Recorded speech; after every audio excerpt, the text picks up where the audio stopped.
that's pretty controversial to what our vegan friends believe. So we'd love to hear the science behind that good old milk. About to be vegan enemies.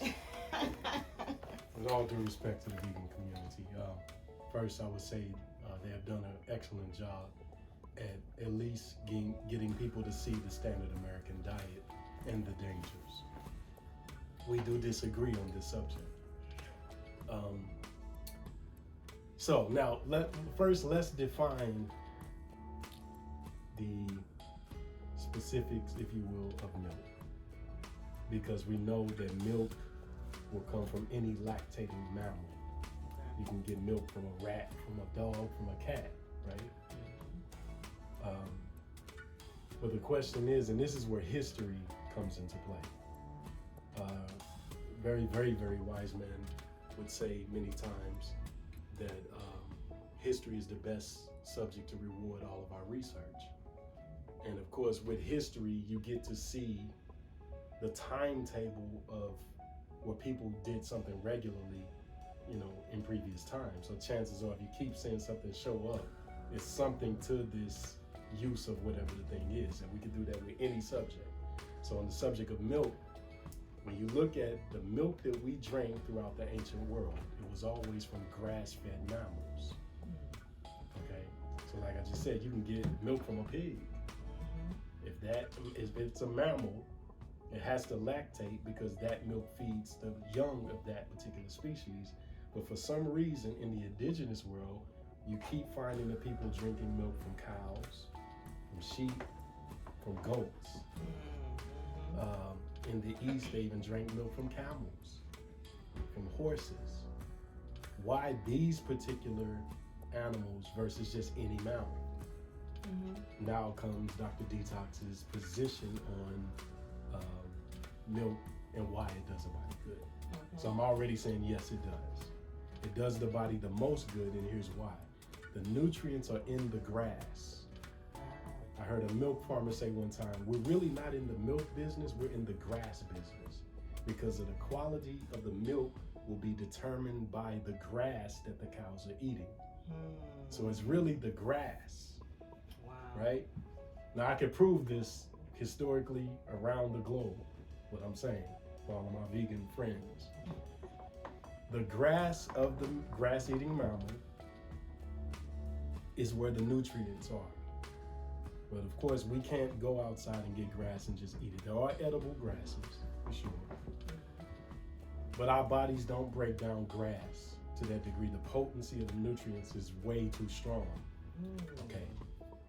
So, even when people do wheatgrass shots, the wheatgrass shots, if you notice, you have to pull the wheatgrass right away and then drink the shots right away because the enzymes start dying as soon as you pull the grass up out of the ground.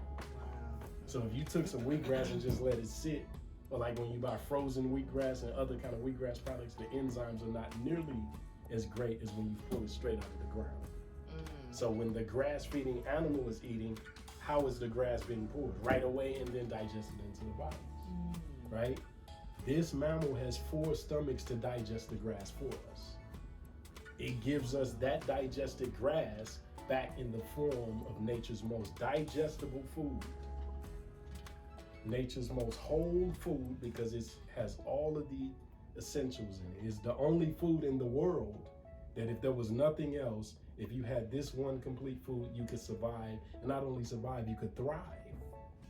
It could actually build the entire body of a human being, and that is milk. Every scripture just about mentions milk being used in some form. And we're talking about the most ancient civilizations that produce not only the greatest structures, but the most beautiful people physically. There was no vegan indigenous cultures nowhere in the world. I would challenge any one of my vegan scholars to challenge me on this subject. Go to Africa, go to Asia, go anywhere where we were, right? We can't really count this other group of people because they only have thousands of years of history, and all of the knowledge that they had about dairy, they got from us, right? Okay, the knowledge of milk, the knowledge of yogurt, the knowledge of the different yogurt foods, kefir, lassi. And when you go in every indigenous culture, you're going to find milk from a grass-fed animal, mostly the cow. The cow is the most common because the cow was venerated as a holy animal because it stays out in the sun most of the day, eating something that's in the sun, grass. You're supposed to get milk from a grass-fed animal. That's key. Because if the cow is eating grass, it's going to give us what we need in the milk. So it's almost as if nature said, okay, we need what's in this grass, but we can't digest it. So let's make something else to digest it for us. And surely the milk from the cow feeds other cows, the baby calves. But then what? It's not just to feed the baby calf.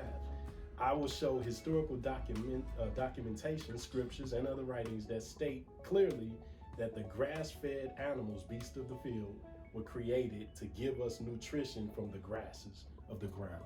The Essenes, Jesus' followers, when you read the Aramaic script, he says it literally. We created the beast of the field to digest the grasses so that man would benefit from the milk. So Jesus was not a vegan. You find in the Bible where they were eating milk, drinking milk, eating cheese, eating butter, eating ghee. Our Indian brothers and sisters gave us ghee, which is the clarified, the oil off of the top of the butter, minus a lot of the fats, but it still is a dairy product, right? Cheeses did not originate in Europe. Cheeses came from the indigenous world. And we have some kind of cheese in just about every civilization, some kind of yogurt. We have lassi from the Indians. You ever eat at an Indian restaurant, they make mango lassi. That's a yogurt, right? These are some of the most beautiful people you see today. Have hair that's full. And I will be willing to bet, if I was a betting man, if you go in those populations, you don't find any of the so-called health risks that they mention in relation to milk. Now, if you're drinking milk from a pig, from a rat, a cat, or a dog, ironically, any mammal that produces milk that is not eating grass, then that milk does not do a body good. But that's not the milk that we were intended to have. We were intended to have milk from grass-fed animals. That is cows, sheep, goats, lambs, which is a sheep, even horses and camels. The first kefir, you familiar with kefir? It's like a drinkable yogurt. In the East, they used to make that out of camel milk. The camel is a very intelligent animal that eats grass, that eats hay and grain. You can't digest that, but you get the nutrients from an animal that has several stomachs to digest it, and then it gives us this in a digestible form. And there's scriptures that say it. There's one ancient scripture that literally says it. We made what was in the belly of the cattle a drink agreeable to the drinker. Not only is it a drink for the human being, but it's agreeable to his nature. You're getting all of the amino acids, proteins, nutrients, vitamins A through Z. Everything just about the proper amount of sugars, and of course it's mostly water. Milk is an alkaline food. So there's no way that milk could produce mucus like the lie that they've been trying to tell. Devitalized dairy products produce negative effects in the body, but milk itself does not produce mucus because, as we teach in the Ra teachings, there's basically two kinds of foods. There's mucus-forming foods, and then there's mucus-binding foods. A mucus-forming food is a food that produces mucus when you eat it. White flour does that. White rice does that. White sugar does that. When you eat it, it's going to produce a goo-like substance, mucus. Meat does that, right? Now, just use your basic common sense and intelligence. If I said all foods are either mucus formers, mucus binders, which one do you think grass might be? A mucus former or mucus binder? Mucus binder. Mucus binder. There's no way grass could produce mucus, right? So if that's all the cow is eating, how could the milk from that cow produce mucus? See, the vegan doesn't think this far. And a lot of people, you got to understand history. When you going into anything, research the history of the concept. The vegan movement was never a nutritional scientific movement. It was an animal cruelty movement. They were against animal cruelty. We're not eating animals because they have been subjected to cruelty. It had nothing to do with science or nutrition. But some kind of way it crept into the world of science. And so a lot of the arguments are philosophic, they're not scientific. So to say something like, and then now with the new invented lie about lactose intolerance, I was gonna ask that. you know, all of a sudden black people now don't have the gene to digest milk. Yet you can go to the continent right now and get all kind of milk from different grass-fed animals. Right now, in the world today, these people have the most beautiful teeth, the most beautiful structures.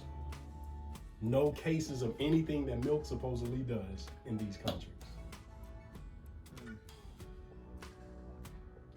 So yes, milk does do a body good, but it has to be milk from a grass-fed animal.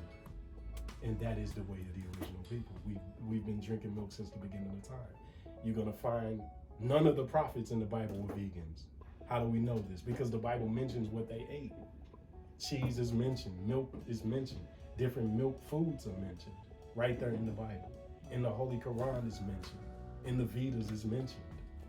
In fact, the Hare Krishna's movement is some of the best examples of the perfect balance of the animal cruelty and the scientific, because they don't eat meat because of the cruelty of animals, but they do eat cheese. When you go to those restaurants, this is not a vegan cooking. They're gonna have some cottage cheese some kind of way, or some kind of dairy yogurt of some type, but you're not gonna see a piece of beef sliced over there, but you will see the milk, because they view the cow as a divine animal, and this is why.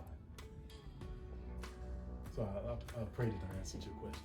Yes. Thank you so much. So I know my vegan brothers and sisters are very angry with me, but it's science, y'all. It's not personal. And when we're dealing with a biological machine, we should be producing scientific concepts, because you can't feed the body philosophy. It's not enough to tell a man, okay, well, the animals were the only species that drink a milk that is different from, drink a milk from another species. Well, that is true for babies. For babies, we should be feeding our babies the milk from the mother, for sure. But can we feed that baby milk from the mother for the rest of its days? No. Now, here's the science. In the first 2 years of life, you get enzymes in the milk that are there to lay the base of milk from animals after the 2 years is over. So the first 2 years of enzymes, lactane, and enzymes that are in milk, you get from your mother. You're supposed to get that from the mother. That milk builds the brain of the baby. It is not sufficient to build the body. The mother would have to go eat nearly everything in creation to get nutrients enough to build a full human being off of breast milk. So once the baby is 2 years old, has the brain built from that milk and a digestive system and an immune system built, then she hands the baby to grass-fed animals. And the grass-fed animal's job is to build the body of the human being by giving us its milk, which is basically digested grass. That's the way of the original people. And it always has been.